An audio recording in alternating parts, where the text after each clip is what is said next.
أعوذ بالله من الشيطان الرجيم. بسم الله الرحمن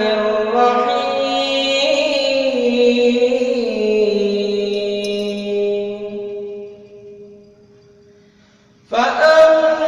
فأما من أوتي كتابه بيمينه فيقول هاؤم اقرءوا كتابيه إني ظننت أني ملاق حسابيه فهو في عيشة راضية في جنة عالية قطوفها دانية كلوا واشربوا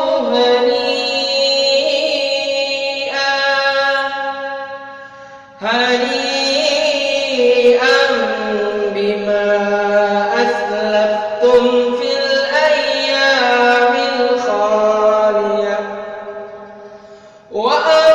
وأما من أوتي كتابه بشماله فيقول يا ليتني لم أوت كتابيه ولم أدر ما حسابيه يا ليتها كانت القاضية ما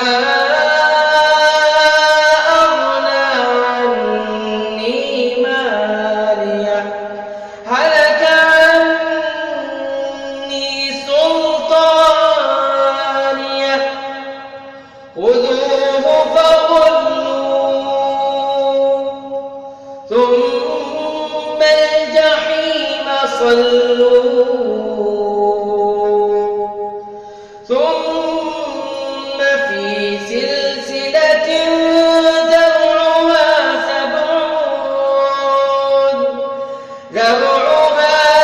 70 ذراعا فاسلكوه إنه كان لا يؤمن بالله العظيم ولا يحض على طعام المسكين فليس له اليوم هاهنا